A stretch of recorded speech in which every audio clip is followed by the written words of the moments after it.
এটি অ্যানা সান্তোসের গল্প, যে এখন তার বোন এবং তার বোনের সবু স্বামীর বাড়িতে থাকছে। অ্যানা নিউ ইয়র্ক এসেছে অনেক দিন হয়ে গেছে, কিন্তু সে এখনো পর্যন্ত কোনো চাকরি পায়নি। তার বোন এবং তার বোনের হবু স্বামী অ্যানা তাদের বাড়িতে থাকায় তাদের সমস্যা হচ্ছে, কারণ তার উপস্থিতিতে তারা কিছুই করতে পারছে না। অ্যানার কাছে 8টি ইতিহাসের মাস্টার্স ডিগ্রি আছে এবং সে এখন একটি বড় আর্ট অকশন কোম্পানিতে প্রশিক্ষণ নিচ্ছে, কিন্তু তার ব্যাংক ব্যালেন্স একদম শূন্য। অ্যানা যেমনই তার অফিসে পৌঁছলো, তার সহকর্মী দেখলো যে তার টপের ওপর একটি দাগ আছে। ক্লেয়ার একটি বড় পাগল ছিল। সে সব কিছু একদম নিখুঁত পছন্দ করত। সে অডিশনের আগে সবার চেহারা দেখে তাদের বাছাই করত।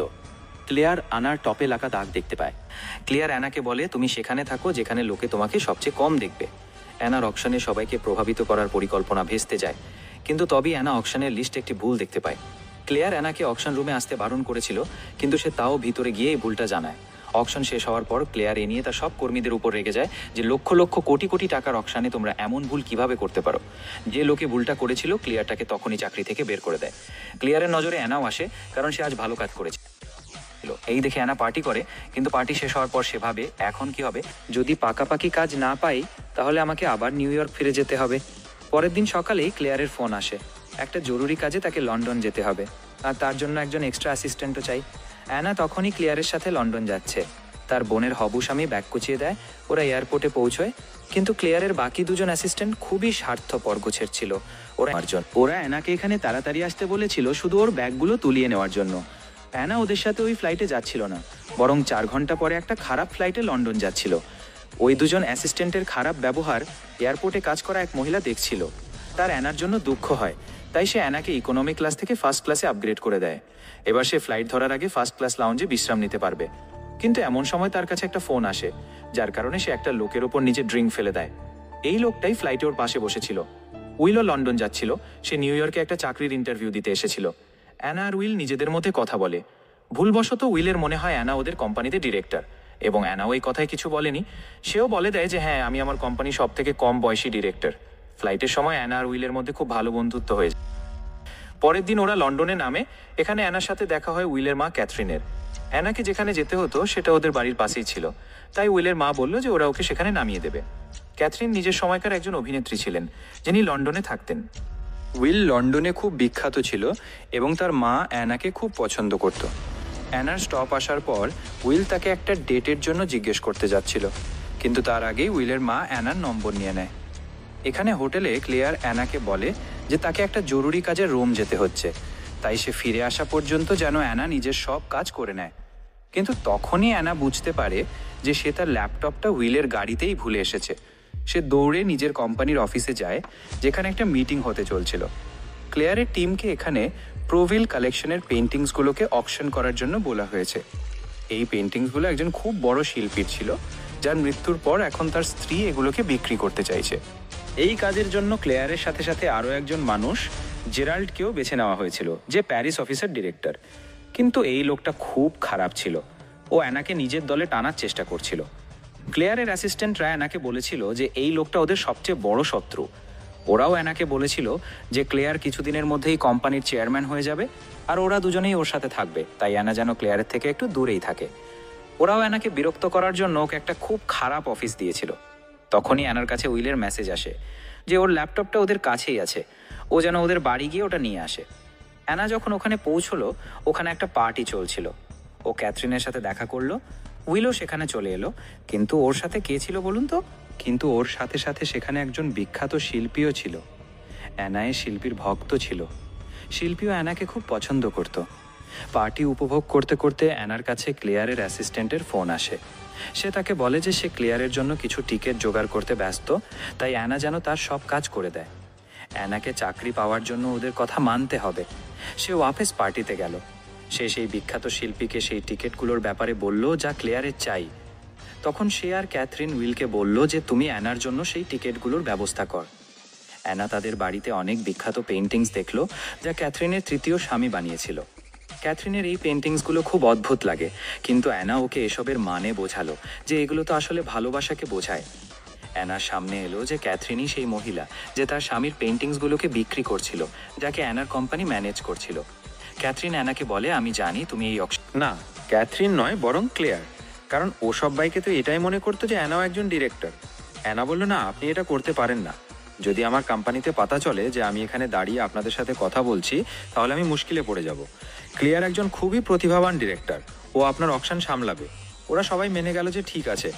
পরে সকালে অ্যানা তার কর্মস্থলে পৌঁছলো এবং টিকিট সংগ্রহ করার জন্য বিলের সাথে দেখা করতে গেল, যে ছোট বাচ্চাদের একটি ফুটবল দলকে প্রশিক্ষণ দেয়। বিল বলল, যদি তুমি আজ রাতে আমার সাথে একটি পার্টিতে যাও তবেই আমি তোমাকে টিকিট দেব। অ্যানা রাজি হয়ে গেল। অন্যদিকে ক্লারাও রোম থেকে ফিরে এসেছে। সে তার সহকারীর কাছ থেকে টিকিট চায়, কিন্তু তার কাছে টিকিট ছিল না, তবে অ্যানার কাছে আছে। ক্লারা ফের অ্যানার উপর মুগ্ধ হয়। এখন অ্যানাকে বিলের সাথে একটি পার্টিতে যেতে হবে, তাই সে ক্লারার পোশাক পরে পার্টিতে চলে যায়। ট্রেন অ্যানাকে বলে যে গত রাতে সে যে পেন্টিংগুলোর কথা বলেছিল সেগুলো তার মাথা থেকে যাচ্ছেই না। সে তার স্বামীকে মিস করতে শুরু করেছে। কিন্তু তখনই তাদের একজন ক্যামেরাম্যান ছবি তুলে নেয়।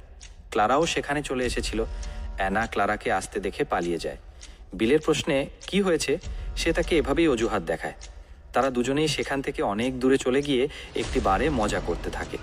পার্টি শেষ হবার পর বিল তাকে সেই হোটেলে নামিয়ে দিয়ে আসে যেখানে গল্পের শুরুতে ক্লারা ছিল। তারা সেখানে চুম্বন করে। বিল তার পরিচিতি ব্যবহার করে অ্যানার সমস্ত কাজ করিয়ে দিত, যার ফলে অ্যানা ক্লারাকে প্রভাবিত করতে পারে। সবকিছু একদম নিখুঁত চলছিল। অ্যানা উইলকে জিজ্ঞাসা করেছিল যে লন্ডনে তার জীবন এত নিখুঁত হলে সে চাকরির জন্য নিউ ইয়র্কে কেন গিয়েছিল।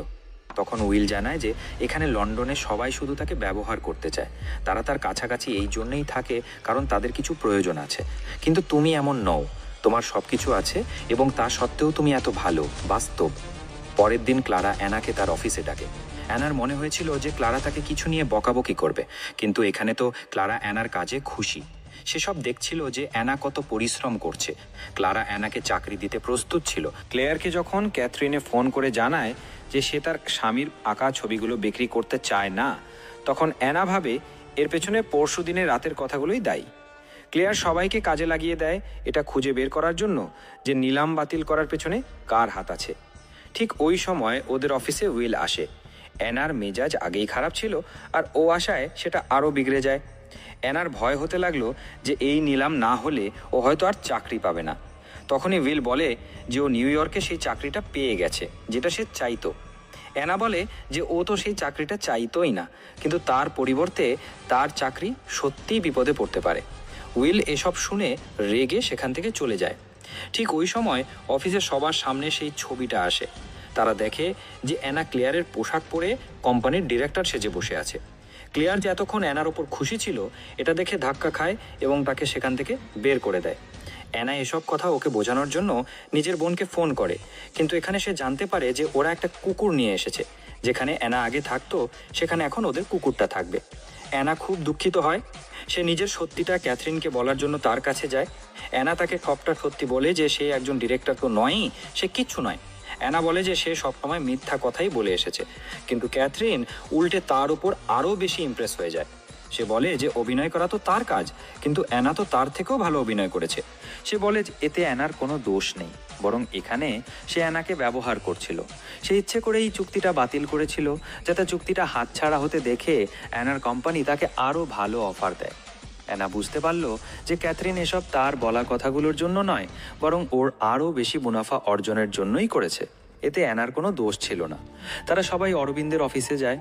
ক্যাথরিন তাদের সামনে একটা শর্ত রাখে যে সেই নিলাম তখনই হতে দেবে যদি অ্যানা এটা পরিচালনা করে। অরবিন্দের চেয়ারম্যান রাজি হয়ে যায়। অ্যানা ফিরে এসেই জেরার্ডকে টিম থেকে বের করে দেয়। জেরার্ড বলে, তোমার সাথে তো খারাপটা ক্লিয়ার করেছে, তুমি তাকে বের করো। কিন্তু অ্যানা বলে, না, আমার ক্লিয়ারকে দরকার। ওই কোম্পানির জন্য যা করেছে তা কেউ করতে পারবে না। ক্লিয়ার আবার অ্যানার ওপর ইমপ্রেস হয়ে যায়। অকশনের দিন আসে। এখানে সবাই ছিল, কিন্তু উইল ছিল না। তবুও ক্লেয়ার অ্যানা মিলে অকশনটা খুব দুর্দান্তভাবে ম্যানেজ করে। এই অকশনটা অরবিন্দের ইতিহাসে সবচেয়ে বড় অকশন হয়। এরই সাথে ক্লেয়ার এই কোম্পানির চেয়ারপারসন হয়ে যায়। অ্যানা ক্যাথরিনের কাছ থেকে জানতে পারে যে আজ উইলের টিমের ফুটবল ম্যাচ ছিল, তাই ও সেখানে আছে। উইলও ছোট বাচ্চাদের টিমকে কোচ করছিল। অ্যানা সেখানে আসে। ওর ফ্লাইট কিছু ঘন্টার মধ্যে বেরোতে চলেছে, তাই যাওয়ার আগে অ্যানা উইলকে সরি বলে। ওকে সবটা বোঝায় যে ওর এবং উইলের পরিস্থিতি খুব আলাদা। সেই সময় ওর ওই চাকরিটা খুব দরকার ছিল। ওর পুরো কেরিয়ার ওটার ওপর নির্ভর করছিল, তাই ও খুব কনফিউজ ছিল। উইল বলে, ঠিক আছে, কিন্তু আমার মিথ্যে কথা একদম পছন্দ নয়। আমি সত্যিকারের অ্যানাকেই ভালোবাসতে চেয়েছিলাম, এই সব মিথ্যের সাথে নয়। আন্না নিউ ইয়র্কে ফিরে আসে। 6 মাস পর সে নিজের একটি আর্ট গ্যালারি খোলে। সবাই এমনকি ক্লেয়ারও এখানে আসে। কিন্তু অ্যানা উইলের অপেক্ষা করছিল। সবার চলে যাওয়ার পর ও আসে। ও নিউ ইয়র্কে সেই চাকরিটা নিয়েছিল। তারা মিলিত হয়। বন্ধুরা, এর মাধ্যমেই আমাদের আপগ্রেডেড মুভি এখানেই শেষ হলো। এই ব্যাখ্যা কেমন লাগলো তা আমাদের কমেন্ট করে জানাবেন। সেই সাথে ভিডিওটিকে লাইক করে এবং চ্যানেলটিকে সাবস্ক্রাইব করতে ভুলবেন না।